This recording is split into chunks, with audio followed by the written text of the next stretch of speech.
4.5 hours away. You and I were talking off camera, and I know you can't share every detail, but when it comes to even an IP address to figure out the ransom note and maybe what's coming next in this whole thing after that 5 p.m. deadline, you can get to that. You can't tell us every detail, but what can you share?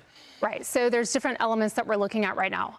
You're looking at the ransom emails, right? That's in and of itself its own topic. Let's start there. The masked IP addresses. People think, you know, I'm going to send an email. It's going to be masked. No one's ever going to track me down.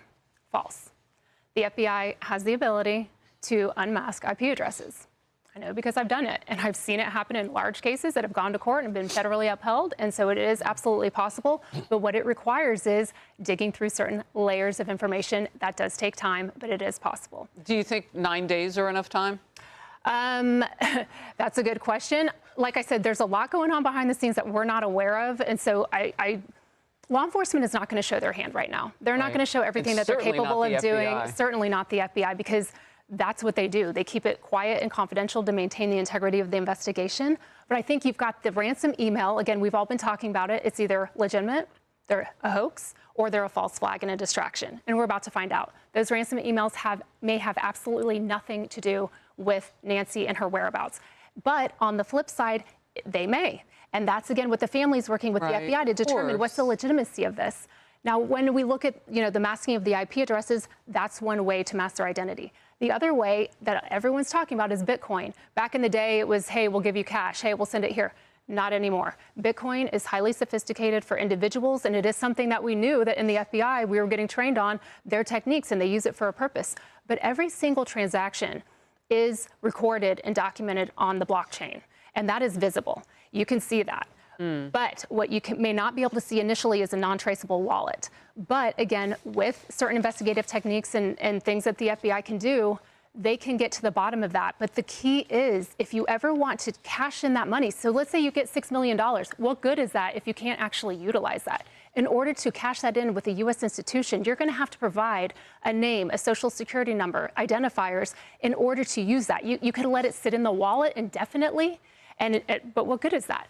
Or, you know, again, I'm not going to go into any ideas. There's other things that, again, the FBI, I'm just going to leave it at that. Okay. Yeah, I think you better.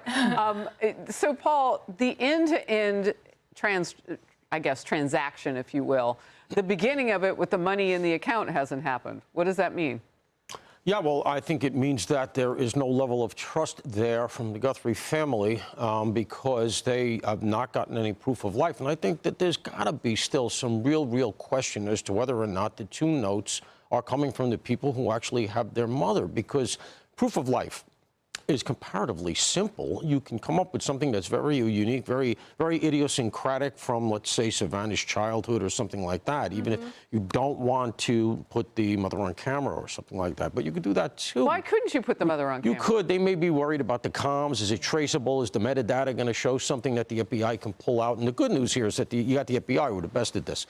So that's one of the... AI. At this AI stuff, at tracing AI, because you can use AI against AI, tracing the Bitcoin, all of that stuff, that goes on. Think of it as a pocketbook that everybody can see. The problem for them is that when you go to it, you can't buy, you know, groceries with Bitcoin yet, anyway. So when they go to take it out, that's, as I was talking about earlier, that's the vulnerability. And that's the thing that you are hoping you can see at some point. But as I said earlier, if it happens someplace that you can't get to, North Korea or something, then, you know, you're sunk. Donna? I mean, do we have to think, and Nicole, you may be able to answer this, do we have to think that the letters that they have, these two letters, that the FBI must think that there's some validity to them? Because as we've seen, there's already been arrests for people who have sent fake notes. So, you know, there must be some level there where they feel like there's some validity here, or otherwise, wouldn't they have made arrests already? Like, if they can figure out that some are fake, why do we not know a little bit more about these at this point?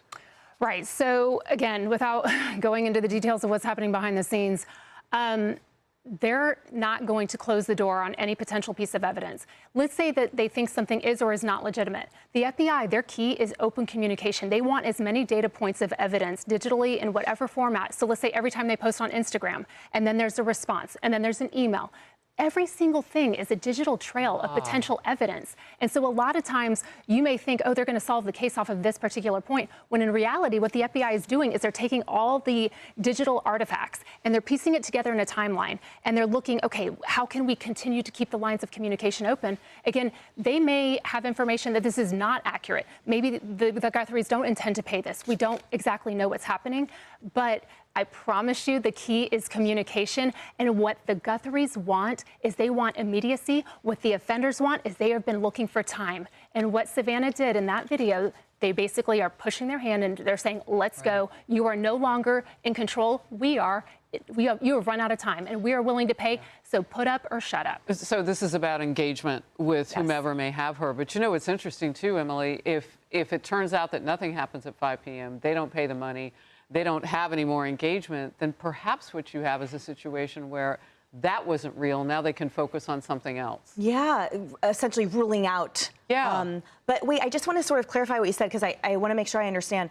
I thought the urgency is for both parties, for all parties, because of course the families want their mother back, of course, but also the alleged captors want their money. So aren't they the ones that were demanding this soon time frame? And then when you said U.S. institutions earlier, but what if, to Paul's point, the receiving institution is out of this country, then it seems what then in terms of capturing and identifying? That's a great question, because if it's outside of the country, then do you really think that they have Nancy's mother? Or do they really have Nancy Guthrie? So then it leads to, okay, that's probably you just put it at like for the Cayman Islands, right? Like something like that, like a shielded account. Right, but to ever bring it into the U.S. to be utilized in the United